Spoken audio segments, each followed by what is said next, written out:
Bapak-bapak, ibu-ibu, saudara-saudara kaum muslimin rahimakumullah. Murai di dahan dan koko ayam di kandang, dunia ini penuh dengan berbagai macam kesibukan. Sejak dari petani yang turun ke ladang, pedagang yang berangkat ke pasar, pelajar yang menuju sekolah, sampai kepada pegawai yang berangkat ke kantor, seluruhnya tidak lain untuk mencari sesuatu yang bernama bahagia. Setiap orang menginginkan kebahagiaan, dan tidak seorang pun menginginkan kesengsaraan dalam kehidupan ini. Namun nyatanya tidak setiap orang yang ingin bahagia mengetahui jalan yang harus ditempuhnya untuk sampai kepada kebahagiaan itu. Maka pada kesempatan pertemuan kali ini, saya ingin menyampaikan sebuah hadis dari junjungan kita baginda Nabi besar Muhammad sallallahu alaihi wasallam yang termuat dalam kitab Mukhtarul Ahadits An-Nabawiyah, di mana beliau bersabda, arba'un min sa'adatil mar'i. Ada 4 perkara yang merupakan tanda dari orang bahagia. Saya mau tanya, di antara saudara-saudara yang hadir di sini, apa ada yang kepengen jadi orang sengsara? Ya. Seluruhnya tentu ingin mendapatkan kebahagiaan. Maka menurut resep dari Nabi kita, tanda orang bahagia itu 4. Jadi kalau saudara ingin bahagia, harus mempunyai 4 perkara ini. Yang pertama, orang bahagia itu kata Nabi, darun wasi'un. Punya rumah biar bagus asal gede. Enak ngaturnya, daripada sudah punya rumah kecil, adanya di pinggir kali, gubuk, kalau hujan bocor, miring lagi, kiamat. Loh, kalau gitu Islam materialis dong. Hadis ini boleh diartikan dengan makna hakiki, arti yang sebenarnya, boleh diartikan dengan makna majazi, arti kiasan. Kalau dia diartikan dengan arti kias, maka yang dimaksud darun wasi'un ay qalbun wasi'un. Rumah yang luas tidak lain daripada hati yang lapang. Karena di situ kunci kebahagiaan yang sebenarnya. Walaupun kita cuma tinggal di petak berukuran 2 kali 3 meter, kalau hati kita luas rasanya rumah itu. Tapi biar rumah kita halamannya saja puluhan ribu hektar, ada kolam renangnya, kamar tidurnya tidak lagi terhitung. Kalau hati yang menempati rumah itu sempit, maka akan terasa sempit jugalah rumah itu. Tempat bergantungnya tidak lain adalah hati. Marilah kita mencoba melihat berbagai pandangan orang tentang bahagia ini. Ada orang menyangka bahwa bahagia itu kalau dia mendapatkan harta yang sebanyak-banyaknya. Siapa yang banyak harta, dialah raja. Apa yang dia mau, seluruhnya bisa dibeli. Keamanannya, dia bisa menyewa petugas. Seluruh fasilitas untuk menyenangkan kehidupannya bisa dibeli. Pendeknya, hartalah segala-galanya dalam kehidupan. Sampai ada pepatah mengatakan, innad darahima fil amakini kulliha taksur rijala mahabatan wa jalala. Sesungguhnya harta, dinar, dirham, uang di mana-mana selalu bikin hebat orang yang memilikinya. Coba lihat, orang yang punya duit sama yang enggak punya duit, jangan gaya hidupnya, gaya jalannya aja lain. Wahia lisanun liman arada fasahatan, wahia silahun liman arada qitala. Uang adalah senjata yang paling ampuh bagi orang yang mau pergi perang, dan lidah yang paling fasih bagi orang yang mau bicara. Kalau bicara dengan lidah macet, cobalah bicara dengan harta, lancar. Sampai ada pepatah demikian, segalanya bisa diatur dengan harta. Maka di kalangan orang yang berpandangan semacam itu, seluruh kegiatan hidupnya hanya terfokus kepada bagaimana mengumpulkan harta yang sebanyak-banyaknya.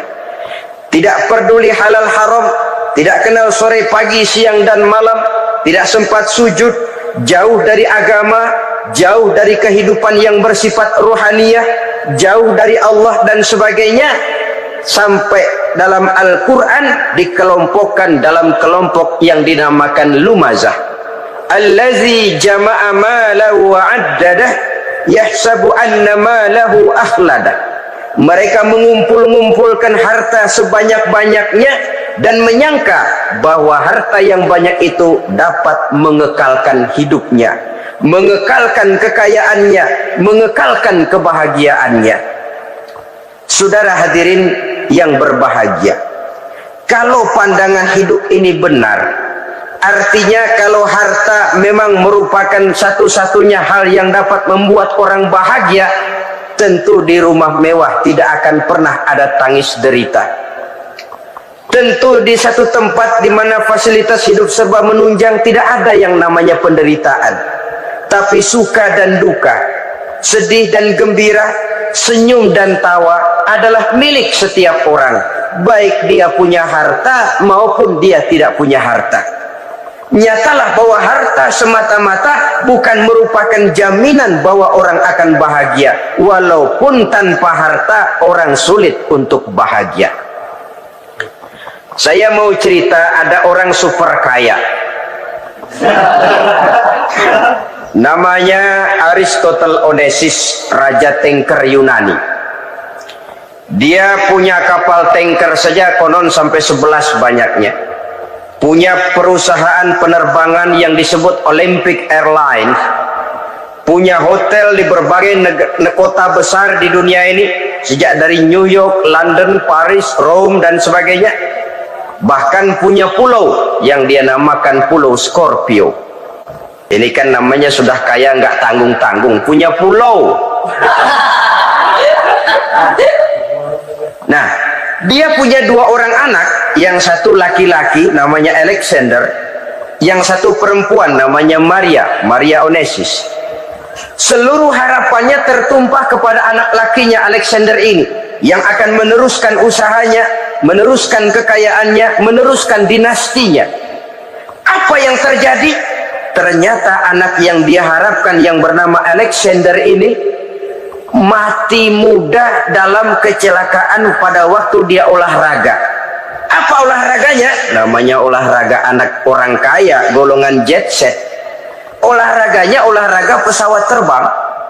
Jatuh, ya nggak kapungut, habis mati. Tinggal satu anak perempuannya, Maria Onassis. Tapi anak perempuan ini juga malah urakan. Terakhir dia pacaran, bahkan kemudian kawin sama orang Rusia. Rupanya Aristotle Onassis ini broken. Kekayaannya yang berlimpah ruah, perusahaannya yang begitu banyak, siapa yang akan meneruskan? Siapa yang akan menggantikan? Sampai kemudian dia mengurung diri di Pulau Scorpio dan mati di sana secara mengenaskan. Seorang multi-jutawan, seorang yang super kaya, mati menyendiri di pulau sepi. Ibarat kata pepatah, anak ayam mati di lumbung. Bukan kekurangan makanan, keurugan makanan. Begitu kehidupan Aristotle Onassis. Dan banyak orang-orang yang sudah demikian kaya sampai dibingungkan oleh kekayaannya sendiri. Telusurilah kehidupan David Rockefeller misalnya, Henry Ford misalnya, Adnan Khashoggi misalnya, multi jutawan yang kadang-kadang dibuat keder oleh kekayaannya sendiri. Pantas ketika Imam Ali ditawarkan orang, ya Ali, kalau kepadamu disuruh pilih ilmu atau harta, kau pilih mana? Ya jelas pilih ilmu dong. Kenapa? Pertama, ilmu kalau kita berikan kepada orang lain tambah, tapi harta kalau kita berikan kepada orang lain kurang. Saudara punya uang 10.000, dibagi orang 5.000, jelas uang saudara berkurang. Tapi saudara punya ilmu diberikan kepada orang lain bisa, saudara pun makin mantap. Tidak lantas jadi bodoh karena ngajarin orang. Saudara bisa Fatihah lalu mengajarkan orang Fatihah. Orang bisa, saudara pun makin hafal. Tidak lantas setelah diajarin orang ilmunya hilang. Begitu datang dia minta orang, tolong ajarin saya Fatihah, udah habis, nggak ada.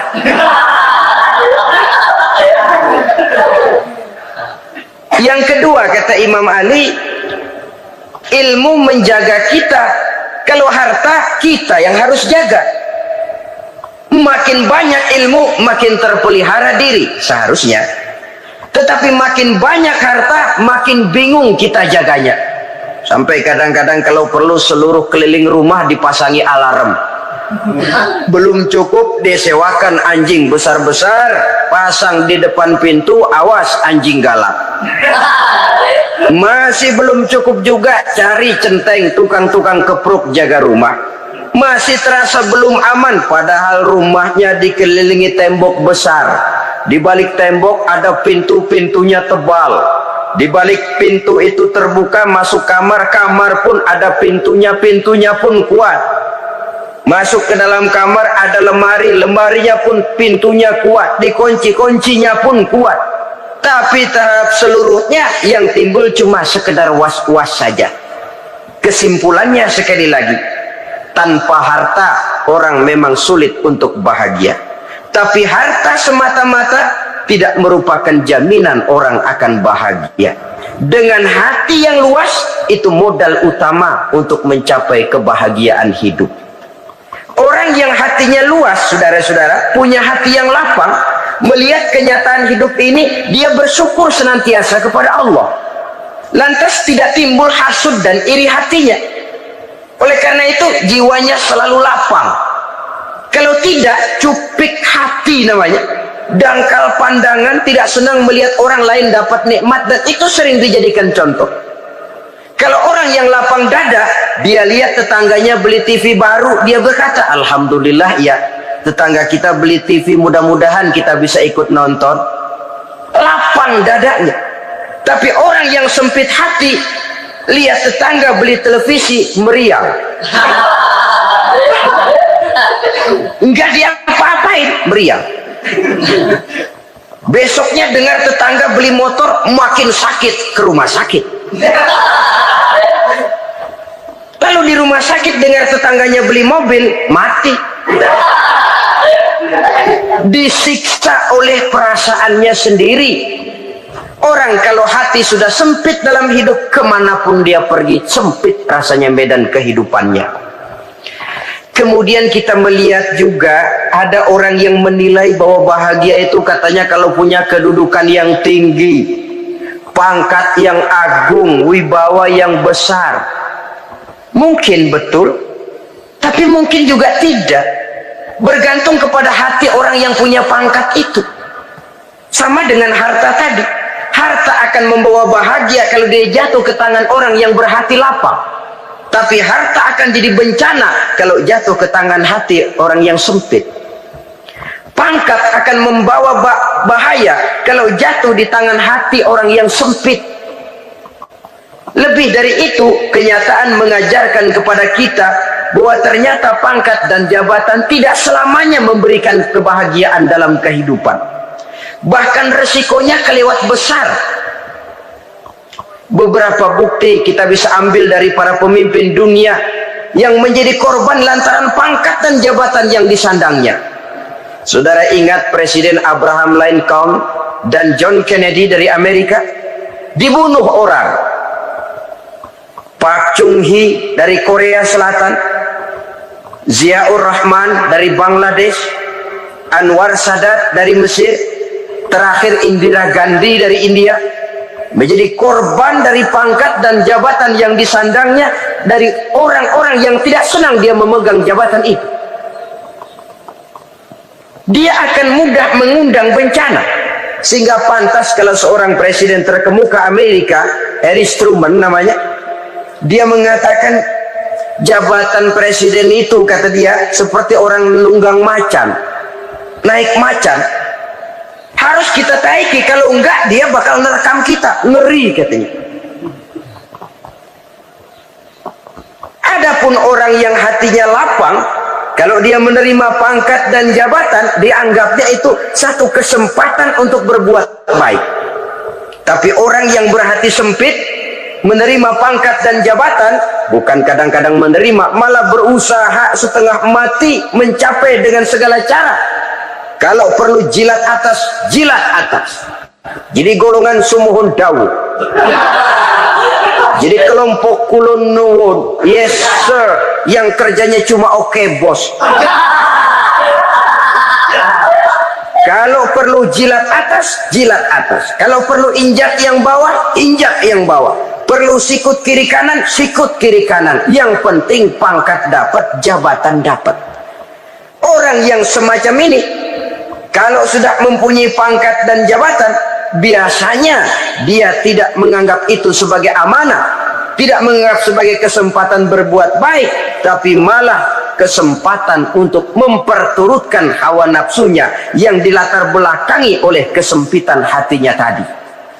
Apalagi kalau orang memperoleh pangkat karena banyak mengeluarkan uang. Seakan-akan pangkat dan jabatan itu sekarang macam proyek, pakai tender. Siapa yang berani bayar segini, naik. Nggak berani, minggir. Padahal logikanya, kalau orang mencapai satu jabatan karena banyak mengeluarkan uang, hampir bisa dipastikan bahwa setelah jabatan itu dia pegang, langkah pertama yang akan dilakukannya ialah berusaha bagaimana uang yang dia keluarkan supaya kembali. Ya paling kurang pulang modal dulu dong. Soal mikirin rakyat soal nanti, tapi ini modal harus pulang. Itu celakanya kalau orang memperoleh pangkat dan jabatan cuma karena banyak mengeluarkan uang. Jarang orang yang mempunyai keyakinan dan pandangan bahwa pangkat dan jabatan merupakan amanah. Jadi sekali lagi, pangkat dan jabatan mungkin saja membawa kebahagiaan kalau jatuh ke tangan orang yang berhati lapang. Tapi bisa jadi bencana kalau dia jatuh ke tangan orang yang mempunyai hati yang sempit. Dan lagi-lagi stresnya hati yang lapang. Lalu sebagian orang, saudara, ada yang berpandangan katanya bahagia itu kalau jadi orang terkenal, mempunyai popularitas, menjadi idola di kalangan remaja, di kalangan orang tua, di segala lapisan masyarakat. Padahal makin populer orang, makin terikat dia. Ya kalau macam kita ini kan nggak punya nama, nggak populer, tengah malam buta mau nongkrong di warung Tegal aman. Tapi pangkat, jabatan, kedudukan, popularitas menyebabkan kita diikat dengan berbagai macam peraturan. Cuma mandi sama ke WC saja yang nggak dikawal.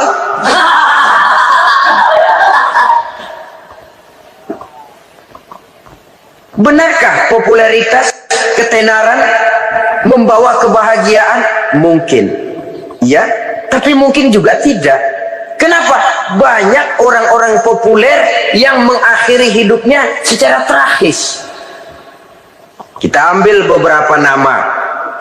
Di Amerika tahun 60-an ada bintang seksi paling terkenal yang dijuluki seks bom. Bom seks. Sampai sekarang jadi legenda, namanya Marilyn Monroe. Singkatan dobelnya itu inisialnya MM, Marilyn Monroe. Terkenal, top, sampai dia mati tahun 62. Namanya sekarang masih saja dibicarakan orang. Kenapa dia bunuh diri? Tidak punya hartakah dia? Banyak. Kurang populerkah dia? Seluruh dunia mengenalnya. Sejak rakyat kecil sampai pejabat tinggi dia punya hubungan. Kenapa? Jenuh. Dia terlahir dalam keadaan yatim. Setelah itu tidak lama dia berangkat remaja, ibunya meninggal. Pindah dari wanita asuh ke wanita asuh sampai 12 orang ibu angkatnya. Dan kekecewaan yang paling parah, setiap laki-laki yang dekat dengannya hanya seperti kapal berlabuh, datang dan pergi silih berganti, padahal dia merindukan seseorang yang bisa melindungi hidupnya. Dia rindukan itu dan dia tidak pernah menemukan. Itu yang akhirnya menyebabkan dia minum pil tidur kelewat dosis, minum obat tidur kebanyakan, ya tidur terus sampai sekarang.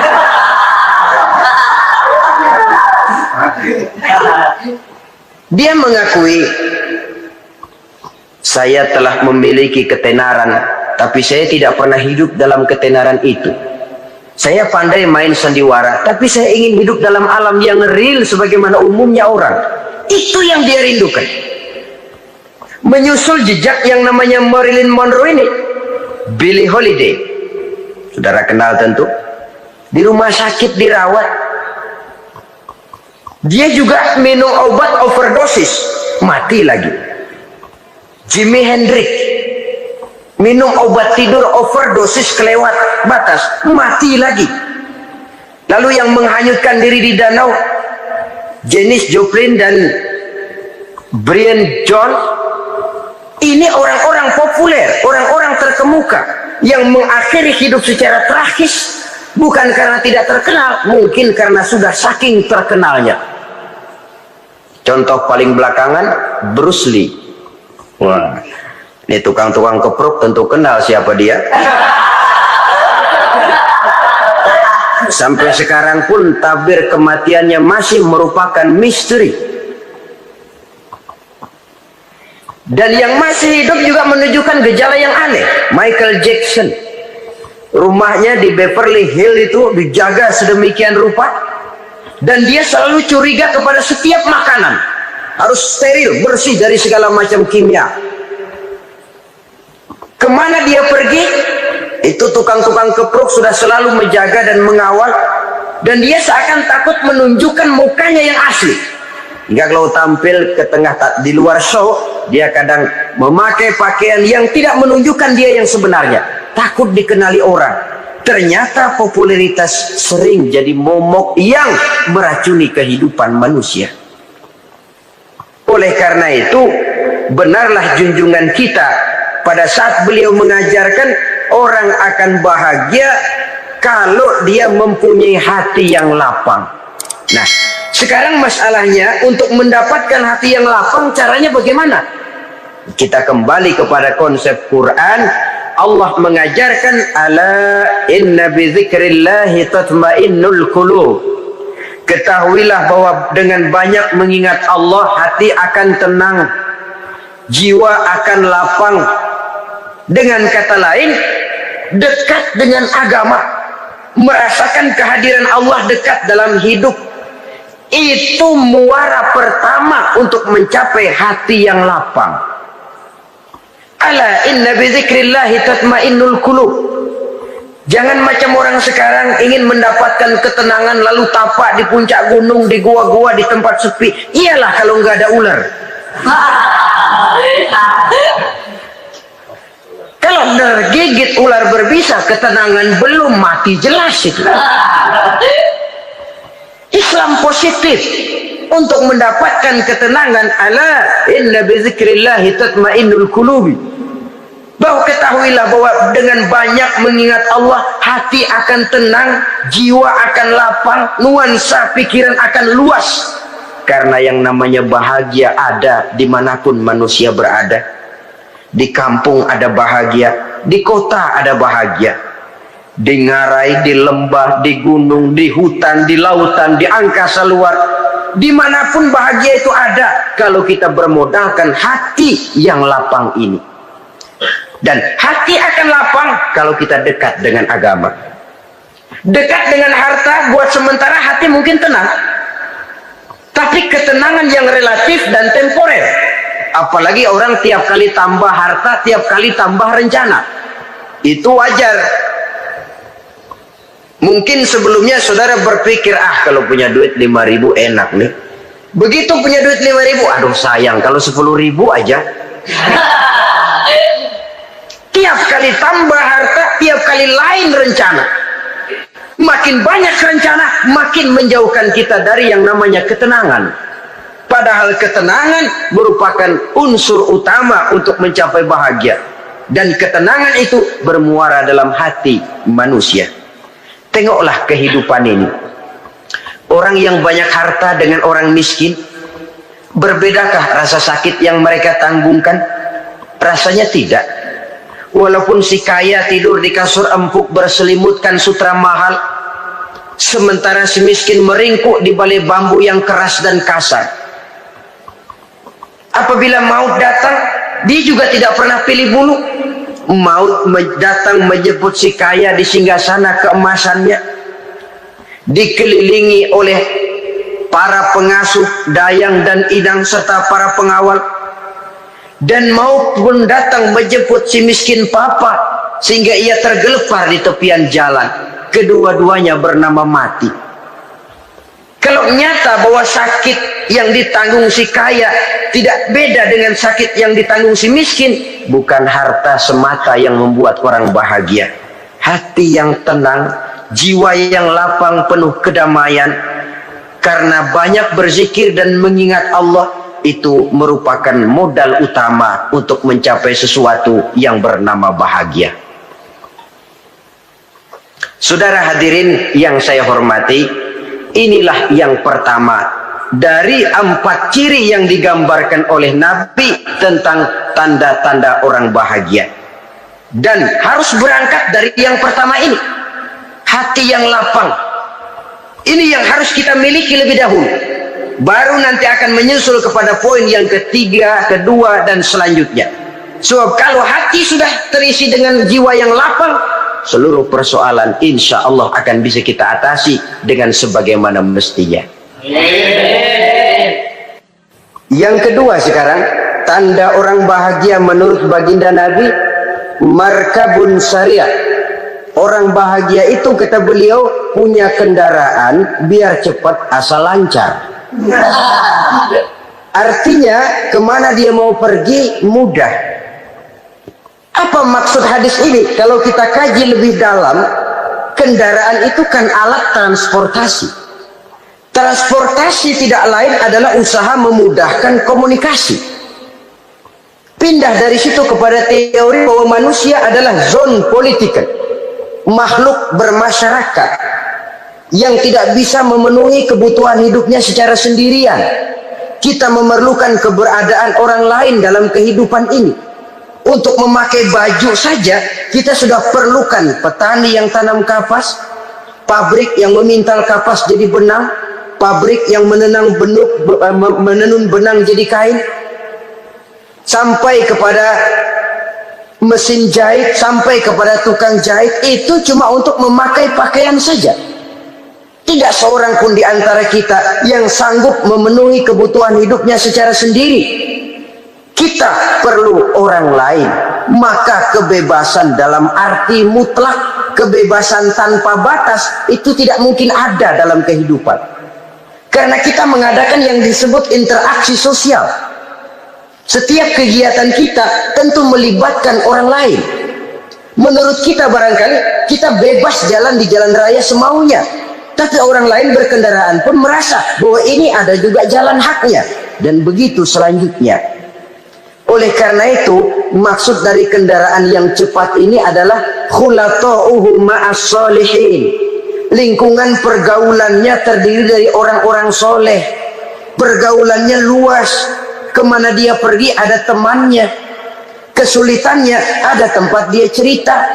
Dan kesulitan kalau sudah diceritakan kepada orang lain, taruh kata orang itu tidak bisa menolong, namun menceritakannya kepada orang yang kita percayai, kan paling kurang sudah mengurangi beban jiwa, mengurangi tanggungan batin, merasa masih ada tempat kita cerita.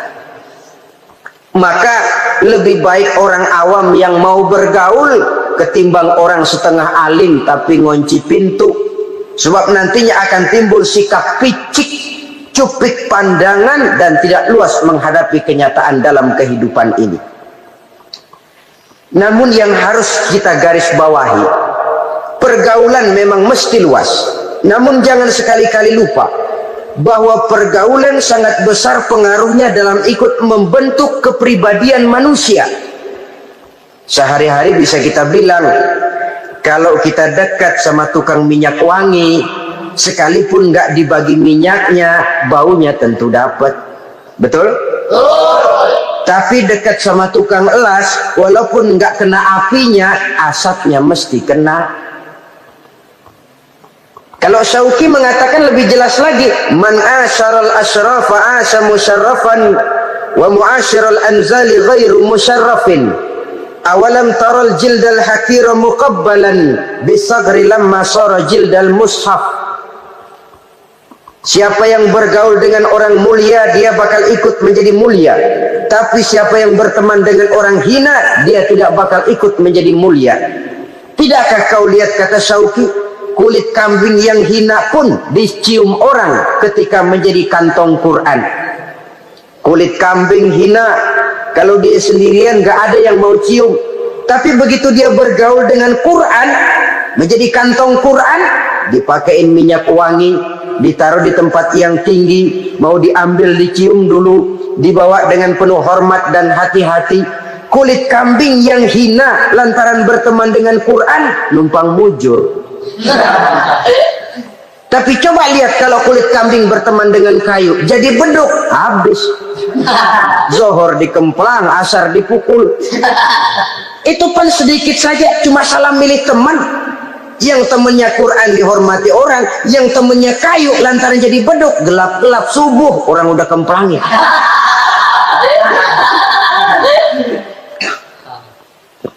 Maka terutama kepada adik-adik remaja yang masih mencari identitas diri, yang ibarat kaset masih kaset kosong, mudah diisi oleh apapun, pandai-pandailah memilih teman dalam bergaul. Karena banyak orang yang tadinya baik-baik, ketika terseret dalam pergaulan dengan orang yang tidak baik, kebaikannya menjadi lentur dan luntur. Tapi berapa banyak bajingan-bajingan tengik, orang-orang yang berlumur noda dan dosa, tiap hari melakukan maksiat, namun bergaul dengan orang yang baik-baik, pada akhirnya sedikit demi sedikit beringsut dan berangsur dia terbiasa mengikuti kebaikan-kebaikan. Saya tekankan ini kepada remaja karena mereka masih mencari identitas diri. Apa yang mereka lihat mereka mau, apa yang mereka dengar mereka ingin tahu. Coba lihat kehidupan remaja. Pulang nonton film Rembo, pengen jadi Rembo, gagah, maunya belekai melulu. Pulang nonton film Superman, pengen bisa terbang. Pulang nonton India, nyanyi melulu. Wajar, mereka masih mencari identitas diri. Saya ini sebenarnya siapa? Lingkungan, pergaulan akan membentuk itu. Karena itu pandai-pandailah bergaul, karena ia sangat besar pengaruhnya dalam ikut membentuk kepribadian manusia. Apalagi sifat yang jelek lebih cepat menularnya ketimbang sifat yang baik. Sifat yang baik, watak yang soleh itu lambat sekali untuk menular. Tapi yang tidak baik, kan prosesnya mah kalau remaja biasanya mula-mula dengar. Karena dengar lalu pengen tahu. Karena pengen tahu lalu ngeliatin. Begitu ngeliatin kan pengen nyobain. Setelah nyobain ketagihan. Nah, ini prosesnya. Yang namanya ganja, morfin, narkotik, awalnya kan begitu. Mula-mula dengar, katanya kalau sudah fly to the sky, ya, sudah melayang ke langit, katanya disitulah puncak kebahagiaan. Mulanya cuma dengar. Karena dengar pengen tahu. Karena pengen tahu lalu ngeliat, kumpul sama orang yang suka ngeganja. Setelah ngeliat, nah pengen ngerasain. Begitu ngerasain, enak juga, ketagihan. Kalau sudah ketagihan jadi penyakit kronis, bisa merembet kepada yang lain. Iya, kalau orang tuanya mampu untuk beli morfin, beli ganja. Kalau tidak kan pikirannya ngayap, jemuran siapa ya gue sambut. Timbullah perbuatan-perbuatan negatif yang bermula dari salah pergaulan. Apalagi buat adik-adik remaja yang tinggal di kota-kota besar, yang pengaruh budaya, pengaruh kesenian, pengaruh struktur kehidupan yang nampak makin individualistis, di mana persaingan tajam, tensi ekonomi tinggi, orang mudah mengalami stres. Pandai-pandailah dalam bergaul, sekali lagi, karena ia sangat besar pengaruhnya dalam ikut membentuk kepribadian manusia. Orang bahagia punya kendaraan yang cepat, artinya punya pergaulan yang luas, dan lingkungan pergaulannya terdiri dari orang-orang yang soleh. Kemana dia pergi, ada teman. Kesulitannya, ada tempat dia cerita. Tapi kalau sudah menyendiri, hidup sendiri, kesulitan dipikiri sendiri, bisa mati belum waktunya. Tidak ada tempat berbagi rasa, tidak ada tempat bercerita, tidak ada tempat mengurangi beban dalam kehidupan. Pantas betul kalau Islam sangat menggalakkan dan menganjurkan orang kalau sudah sampai waktunya itu untuk melangsungkan nikah. Kata Nabi, ya ma'syaras syabab man istata'a minkumul ba'at falyatazawwaj. Hai para pemuda, kalau sudah mampu memberi nafkah, kawinlah, nikahlah kamu. Kenapa? Sudah ada teman hidup, tempat berbagi rasa. Kesulitan kalau ada tempat cerita akan lebih ringan ketimbang kita telan sendiri, walaupun bobot kesulitannya sama beratnya. Saudara-saudara kaum muslimin rahimakumullah, inilah ciri yang kedua, punya kendaraan biar cepat asal lancar. Kemana kita mau pergi gampang. Dengan kata lain, setelah hati yang luas, pergaulan yang luas. Dua. Yang ketiga sekarang, tanda orang bahagia itu menurut Nabi, misbahun mudhi'un, punya lampu yang terang.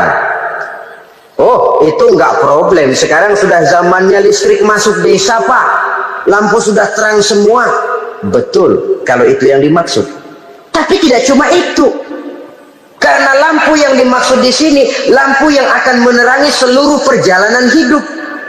Dan perjalanan hidup itu sudah dimulai sejak kita terlahir ke alam ini sampai masuk ke alam barzah, kumpul di padang mahsyar sampai ke akhirat. Lampu yang menerangi itu yang diperlukan. Kalau lampu, katakanlah yang paling top sekarang kan lampu jenis Mercury. Taruhlah itu di rumah kita, dia cuma menerangi rumah kita, menerangi hati pun tidak sanggup. Bila kita masuk ke alam barzah, alam kubur, sanggupkah si Mercury yang begitu terang menerangi alam barzah kita? Tidak sanggup lagi. Sanggupkah lampu yang ratusan watt, bahkan puluhan ribu watt menerangi kehidupan di padang mahsyar? Tidak akan sanggup lagi. Kalau demikian, yang dimaksud lampu yang terang di sini apa? Tidak lain amal soleh, kebajikan yang kita lakukan dalam hidup. Itu yang akan jadi lampu penerang. Di dunia nama kita akan terang, jasad kita boleh hancur terkubur tanah, tapi nama kita akan dikenang orang. Begitulah kalau orang meninggalkan kebajikan dalam hidup seperti sekarang. Ribuan orang tiap saat berziarah ke kubur Imam Syafi'i, ke kubur Imam Malik, ke kubur Imam Ghazali, ke kubur orang yang baik-baik, orang yang soleh-soleh. Kebajikannya yang ditinggalkan, yang mengukir namanya dengan tinta emas, sehingga saudara sudah terbaring di alam kubur. Orang lewat, Allah, ini kuburannya Fulan bin Fulan, dulu ini kebaikannya Masya Allah, saya ikut merasakan. Mari kita mampir sebentar, kita Fatihah, mohon disampaikan Allah pahalanya kepada almarhum. Al-Fatihah. Itu kalau orang baik-baik.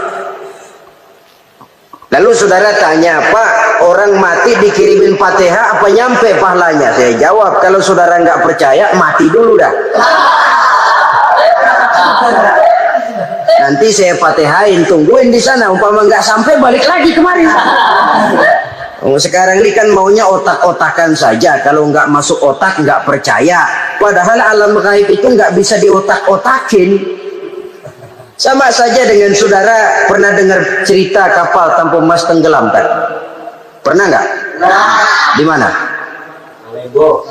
Di laut Masalembo. Begitu ketampung Mas tenggelam, ratusan penumpang itu terjun ke laut, dipermainkan gelombang, berjuang menghadapi maut itu. Orang lagi timbul tenggelam di lautan, dihantam ombak, kita tengokin pakai helikopter. Pak, lagi timbul tenggelam ya? Iya, tolongin. Jangan khawatir Pak, nih saya kirim intan Pak, harganya 10 juta. Kira-kira orang yang timbul tenggelam di laut seneng nggak? Kan mahal toh intan 10 juta. Kenapa dia nggak senang? Karena intan 10 juta dalam kondisi seperti itu tidak sanggup menyelamatkan dia. Dia akan girang kalau dikirimin ban mobil bekas, dikirimin papan terentang atau bambu. Intan yang 10 juta dia nggak girang, ban mobil bekas yang 1000 perak tuh pegang, itu yang dia girang betul. Inilah sebabnya Nabi berkata, mal mayyitu fi qabrihi illa kal ghariqil mutaghawwis. Orang yang meninggal di alam kuburnya seperti orang timbul tenggelam di lautan. Yantaziru da'watan min ahli, menunggu doa dari keluarganya yang masih hidup. Duh, bapak saya sudah meninggal, saya sayang benar sama dia. Kirimin kulkas ke kuburannya.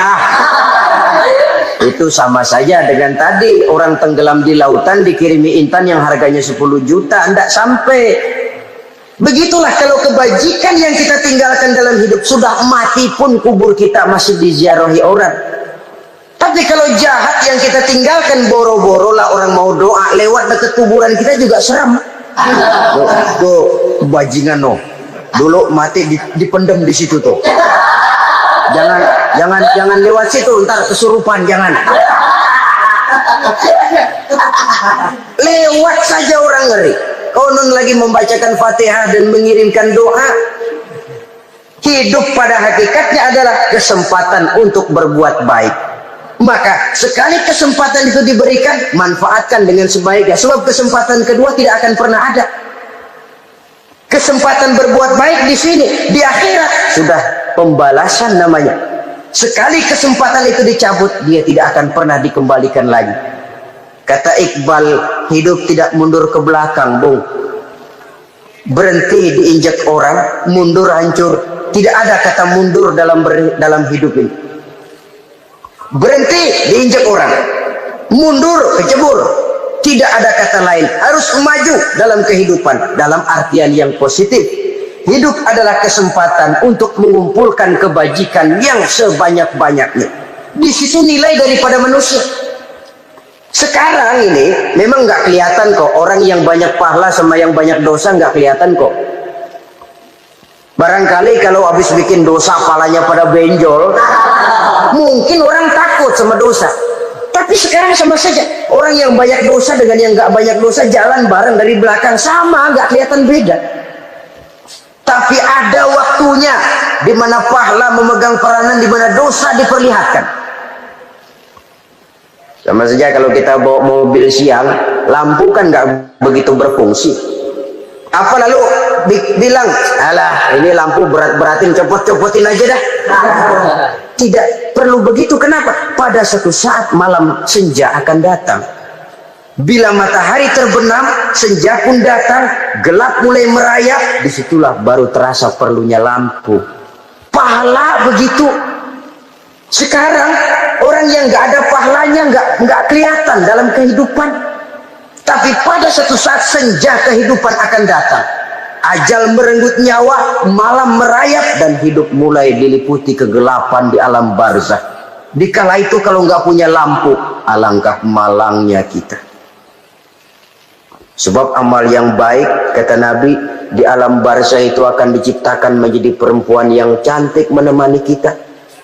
Amal yang jahat akan menjadi orang yang paling jelek nemenin kita. Udah di tempat gelap yang nemenin jelek.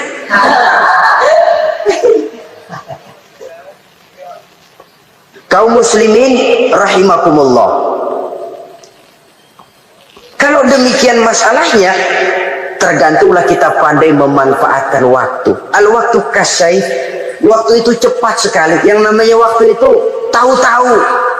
Tahu-tahu udah tahun 87. Tahu-tahu udah begitu. Tahu-tahu yang kemarin anak-anak. Sekarang udah pada punya anak. Tahu-tahu saja itu. Begitu cepat waktu berlalu.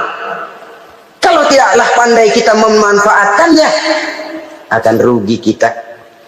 Nabi bersabda, "Man kana yaumuhu khairun min amsihi fahuwa rabih." Barang siapa yang hari ini lebih baik daripada hari kemarin, itu orang untung. Hari ini lebih baik daripada kemarin. Bulan ini lebih baik dari bulan kemarin. Tahun ini lebih baik dari tahun kemarin. Itu orang yang beruntung. Tahun kemarin sembahyangnya maghrib doang, sekarang udah tambah isya. Tahun kemarin cuma Idul Fitri aja ngancem bener, sekarang udah tambah Jumat, lalu tambah lagi maghrib, tambah lagi isya, dan selanjutnya. Hari ini lebih baik daripada kemarin, itu orang yang beruntung. Wa man kana yaumuhu mislu amsihi fahuwa khasir. Lalu barang siapa yang hari ini sama saja dengan hari kemarin, itu orang rugi. Hari ini sama dengan kemarin, rugi itu. Bulan ini begitu, bulan kemarin begitu, tahun ini begitu, tahun lalu juga begitu. Rugi itu orang. Rugi apa? Rugi umur. Umur tambah, amalan gak pernah tambah. Dan saya pikir lebih merupakan azab ketimbang nikmat kalau orang dikasih panjang umur cuma untuk numpuk dosa. Mending mana? Panjang umur banyak dosa sama pendek umur dikit dosa. Mending mana? Mending mana? Ya, paling mending tentu panjang umur banyak pahala. Tapi kalau tidak, sekali lagi, lebih merupakan azab ketimbang nikmat kalau orang diberikan panjang umur tapi cuma untuk sekedar menumpuk dosa. Kehilangan kesadaran bahwa dunia bukan terminal akhir dari satu perjalanan. Dia cuma halte di mana kita berhenti sebentar untuk menuju kepada terminal yang hakiki. Saudara-saudara kaum muslimin rahimakumullah, inilah lampu yang akan menerangi kehidupan, amal yang kita lakukan di dalam kehidupan. Jadi yang dimaksud dengan lampu yang terang, kebajikan yang kita kerjakan dalam hidup. Nah, setiap orang di awal tadi saya bilang ingin bahagia. Bahagia itu kan hakikatnya kumpulan senang dan selamat. Senang, selamat. Apa bedanya? Senang tapi tidak selamat, nggak bahagia. Selamat tapi nggak senang, nggak bahagia orang. Contoh, kalau orang korupsi, duitnya banyak, senang dia, tapi keselamatannya. Ada tentara baris di samping rumahnya udah bingung, padahal tentara latihan. Tentara cuma latihan, dia bingung. Senang, tapi karena keselamatannya tidak terjamin, dia tidak bahagia.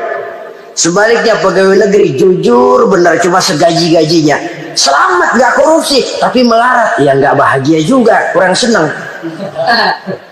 Kesenangan dan keselamatan untuk dunia saja, ya sekali lagi, kalau cuma sekedar untuk dunia saja bisa dibeli pakai uang, bisa dibeli pakai uang. Saudara ingin selamat bisa dibeli pakai uang, saudara ingin senang bisa dibeli dengan uang.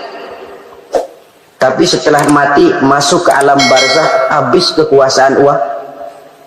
Nggak bisa lagi beli keselamatan pakai uang, tidak mungkin lagi membeli kesenangan dengan uang. Di situ pahala yang megang peranan. Makin banyak pahala, makin banyak saham untuk membeli kesenangan dan keselamatan, untuk memperoleh yang namanya bahagia. Dan jangan lupa loh, di alam barzah kita nggak sebentar, menunggu datangnya kiamat. Loh iya, kalau kita begitu dikuburin terus kiamat datang, untung. Tapi kalau masih harus 1000, 2000, puluhan ribu tahun yang akan datang, dalam satu penantian yang begitu lama, tanpa saham untuk memperoleh kebahagiaan, satu kemalangan yang tidak ada pernah putus-putusnya. Janganlah tergelincir oleh kebahagiaan sebentar yang menipu dengan mengorbankan kebahagiaan hakiki yang berjangka panjang. Apa artinya senyum sejenak kalau harus ditebus dengan tangis seumur hidup? Biarlah kita minum jamu, pahit memang, getir memang, tapi kan besok badan sehat. Daripada sekarang minum sirup, manis memang, enak memang, tapi bibir pada jontor besok. Sirawan, batuk, nggak karu-karuan. Banyak orang tertipu oleh kesenangan yang sebentar. Padahal laisa kullu ma yalma'u zahaban. Belum tentu semua yang berkilat itu emas. Belum tentu semua yang gemerlap itu intan. Karena itu marilah manfaatkan kesempatan yang diberikan Allah ini untuk mengumpulkan kebajikan yang sebanyak-banyaknya. Yang terakhir sekarang, yang keempat, tanda orang bahagia kata Nabi. Zaujatun salihah. Orang bahagia itu tanda yang keempat kata Nabi, punya istri biar cakep asal taat. Sudah surga itu, cakep taat. Istri kayak gitu, kalau belum mati jangan dikuburin dulu. Sudah cakep taat lagi. Tapi kadang-kadang enggak, udah jelek ngadat melulu. Apa yang mau dipilih? Sebab itu Quran mengatakan istri pakaian untuk suami, suami pakaian untuk istri. Kenapa suami istri diibaratkan pakaian? Alangkah tingginya gaya bahasa Quran ini. Suami istri teman hidup, hidup perjalanan panjang. Sejak kita dalam rahim sudah ada hidup kan di sini. Sampai ke alam dunia, masuk ke alam barzah, kumpul di padang mahsyar, sampai menuju akhirat, itu perjalanan hidup. Carilah istri atau suami teman hidup yang membawa manfaat tidak hanya kehidupan di dunia ini, sampai di alam barzah, sampai di padang mahsyar. Suaminya mungkin meninggal lebih dulu atau istrinya mungkin meninggal lebih dulu, tapi suami atau istri yang masih hidup berbuat kebajikan. Suami saya meninggal, ada hartanya, saya sedekahkan, niat pahala untuk almarhum suami saya. Ini teman hidup, tidak dibatasi dan tidak bisa dipisahkan oleh maut sekalipun. Zohirnya mungkin pisah, badannya mungkin pisah, tapi hatinya, jiwanya, kebersamaannya dalam menghadapi kehidupan. Karena itu saudara-saudara, bahasa Quran indah. Suami istri diibaratkan seperti pakaian. Apa fungsi pakaian? Pertama, pakaian jadi kebanggaan. Artinya suami harus menjadi kebanggaan istri, istri harus jadi kebanggaan suami. Yang kedua, pakaian itu kan fungsinya menutup aurat. Artinya sesama suami istri harus saling menjaga kekurangan masing-masing. Jangan malah sesama suami istri saling membongkar rahasia dan aibnya sendiri-sendiri. Istrinya diceritain jeleknya di mana-mana, atau suaminya dibongkar rahasianya di pasar umum. Itu sudah tidak lagi berfungsi sebagai pakaian. Kenapa semua ini diperlukan? Karena kita menyadari bangsa yang baik terdiri dari masyarakat yang baik. Masyarakat yang baik merupakan susunan dari warga yang baik. Warga yang baik adalah terdiri dari rumah tangga yang baik. Dan rumah tangga yang baik merupakan susunan dari pribadi yang baik. Dari situ langkah dimulai. Membangun satu bangsa yang baik diawali dengan membangun rumah tangga yang baik, dengan menciptakan pribadi-pribadi yang baik. Sehingga dari sini diharapkan berkembanglah nilai-nilai kebaikan. Orang akan bahagia mempunyai istri yang soleh. Kenapa? Tidak ada seorang suami bisa sukses jadi apapun dia, apapun profesinya, dokter kah, kiai kah, mubalik kah, petani kah, pengusaha kah, pejabat tinggi kah. Tidak ada seorang suami yang bisa sukses tanpa peran serta istrinya. Walaupun memang peranan itu tidak begitu kelihatan, tapi sangat menentukan. Karena itu, saudara hadirin yang saya hormati, Islam sangat menghargai kaum wanita, memberikan kedudukan yang tinggi sepanjang tidak mematikan kodrat kewanitaannya. Nah, kalau sudah kesuksesan ini diawali dari rumah tangga, karier di masyarakat mudah untuk dikejar. Tapi keberantakan di rumah tangga merupakan kegagalan pertama di tempat lain. Nah, inilah saja yang dapat Al-Fakir sampaikan pada pertemuan kali ini. Bapak-bapak, ibu-ibu, saudara-saudara kaum muslimin rahimakumullah. Murai di dahan dan koko ayam di kandang, dunia ini penuh dengan berbagai macam kesibukan. Sejak dari petani yang turun ke ladang, pedagang yang berangkat ke pasar, pelajar yang menuju sekolah, sampai kepada pegawai yang berangkat ke kantor, seluruhnya tidak lain untuk mencari sesuatu yang bernama bahagia. Setiap orang menginginkan kebahagiaan, dan tidak seorang pun menginginkan kesengsaraan dalam kehidupan ini. Namun nyatanya tidak setiap orang yang ingin bahagia mengetahui jalan yang harus ditempuhnya untuk sampai kepada kebahagiaan itu. Maka pada kesempatan pertemuan kali ini, saya ingin menyampaikan sebuah hadis dari junjungan kita baginda Nabi besar Muhammad sallallahu alaihi wasallam yang termuat dalam kitab Mukhtarul Ahadits An-Nabawiyah, di mana beliau bersabda, arba'un min sa'adatil mar'i. Ada 4 perkara yang merupakan tanda dari orang bahagia. Saya mau tanya, di antara saudara-saudara yang hadir di sini, apa ada yang kepengen jadi orang sengsara? Ya. Seluruhnya tentu ingin mendapatkan kebahagiaan.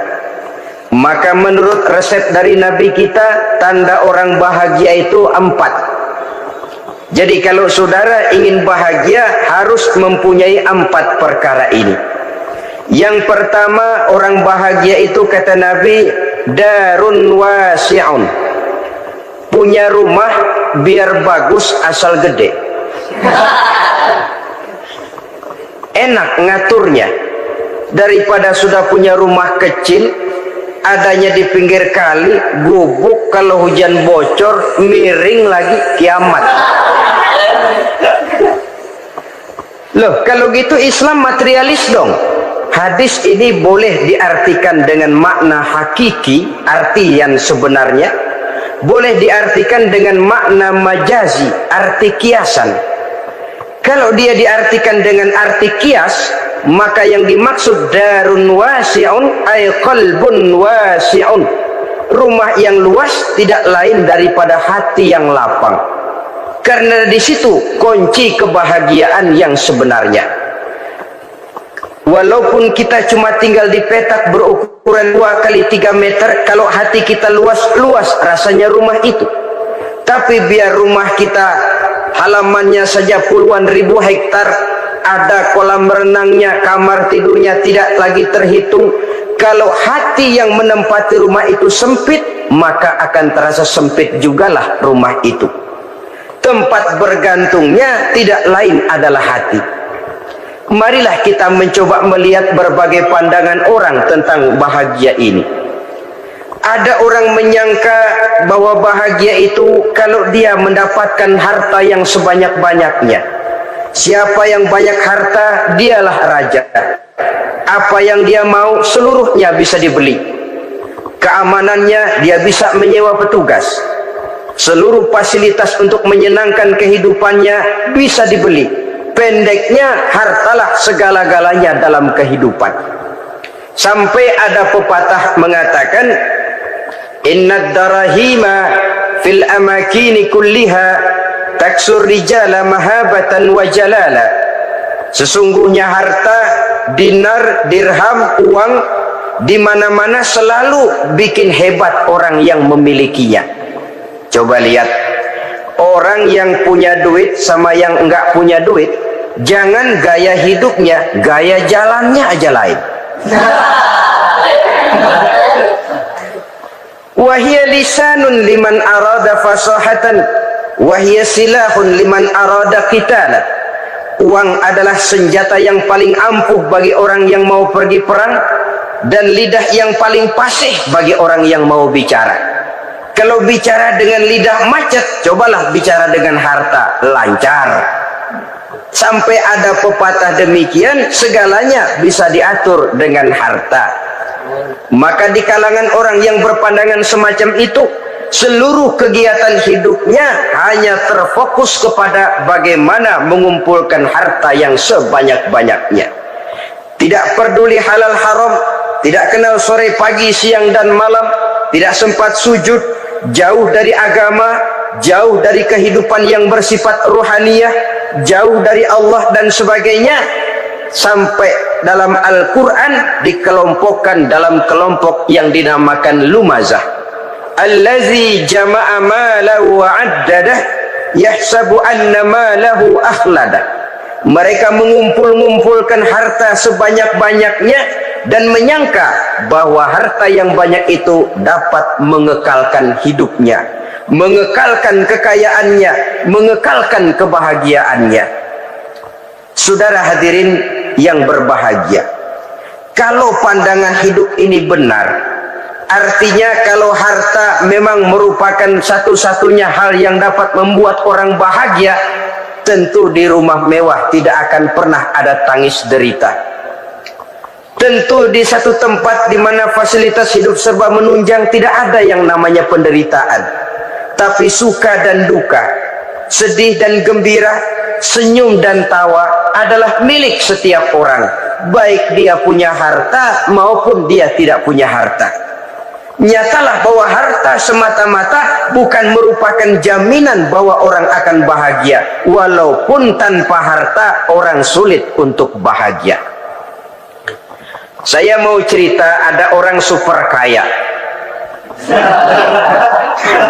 namanya Aristotle Onesimus, raja tanker Yunani. Dia punya kapal tanker saja konon sampai 11 banyaknya. Punya perusahaan penerbangan yang disebut Olympic Airlines. Punya hotel di berbagai kota besar di dunia ini, sejak dari New York, London, Paris, Rome dan sebagainya. Bahkan punya pulau yang dia namakan Pulau Scorpio. Ini kan namanya sudah kaya nggak tanggung-tanggung, punya pulau. Nah, dia punya 2 orang anak, yang satu laki-laki namanya Alexander, yang satu perempuan namanya Maria Onesimus. Seluruh harapannya tertumpah kepada anak lakinya Alexander ini, yang akan meneruskan usahanya, meneruskan kekayaannya, meneruskan dinastinya. Apa yang terjadi? Ternyata anak yang dia harapkan yang bernama Alexander ini mati muda dalam kecelakaan pada waktu dia olahraga. Apa olahraganya? Namanya olahraga anak orang kaya, golongan jet set. Olahraganya olahraga pesawat terbang. Jatuh, ya nggak kaput, habis mati. Tinggal satu anak perempuannya, Maria Onesimus. Tapi anak perempuan ini juga malah urakan. Terakhir dia pacaran, bahkan kemudian kawin sama orang Rusia. Rupanya Aristotle Onesimus ini broken. Kekayaannya yang berlimpah ruah, perusahaannya yang begitu banyak, siapa yang akan meneruskan? Siapa yang akan menggantikan? Sampai kemudian dia mengurung diri di Pulau Scorpio dan mati di sana secara mengenaskan. Seorang multi-jutawan, seorang yang super kaya, mati menyendiri di pulau sepi. Ibarat kata pepatah, anak ayam mati di lumbung. Bukan kekurangan makanan, keurugan makanan. Begitu kehidupan Aristotle Onesimus. Dan banyak orang-orang yang sudah demikian kaya sampai dibingungkan oleh kekayaannya sendiri. Telusurilah kehidupan David Rockefeller misalnya, Henry Ford misalnya, Adnan Khashoggi misalnya. Multi jutawan yang kadang-kadang dibuat keder oleh kekayaannya sendiri. Pantas ketika Imam Ali ditawarkan orang, "Ya Ali, kalau kepadamu disuruh pilih ilmu atau harta, kau pilih mana?" Ya jelas pilih ilmu dong. Kenapa? Pertama, ilmu kalau kita berikan kepada orang lain tambah. Tapi harta kalau kita berikan kepada orang lain kurang. Saudara punya uang 10.000, dibagi orang 5.000, jelas uang saudara berkurang. Tapi saudara punya ilmu diberikan kepada orang lain bisa, saudara pun makin mantap. Tidak lantas jadi bodoh karena ngajarin orang. Saudara bisa Fatihah lalu mengajarkan orang Fatihah. Orang bisa, saudara pun makin hafal. Tidak lantas setelah diajarin orang ilmunya hilang. Begitu datang dia minta orang, tolong ajarin saya Fatihah, udah habis, nggak ada.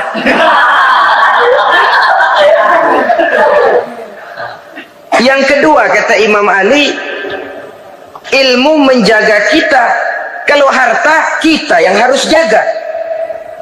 Makin banyak ilmu, makin terpelihara diri seharusnya. Tetapi makin banyak harta, makin bingung kita jaganya. Sampai kadang-kadang kalau perlu seluruh keliling rumah dipasangi alarm. Belum cukup disewakan anjing besar-besar, pasang di depan pintu, awas anjing galak. Masih belum cukup juga, cari centeng tukang-tukang kepruk jaga rumah. Masih terasa belum aman, padahal rumahnya dikelilingi tembok besar.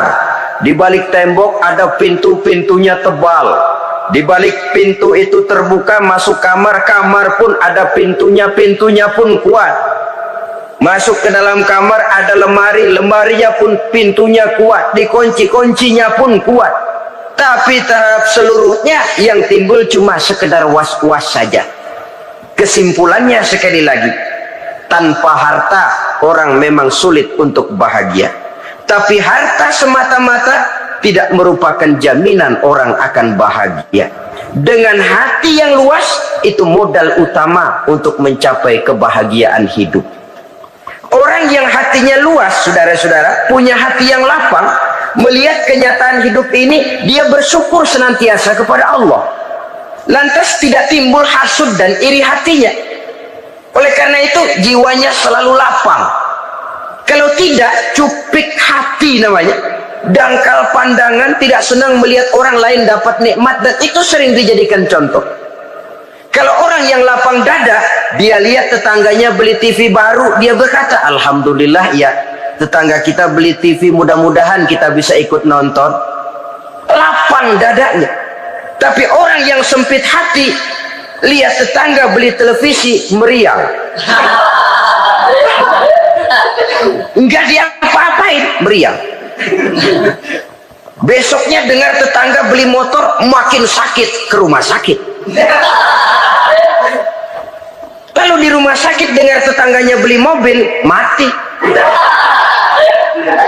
Disiksa oleh perasaannya sendiri. Orang kalau hati sudah sempit dalam hidup, kemanapun dia pergi, sempit rasanya medan kehidupannya.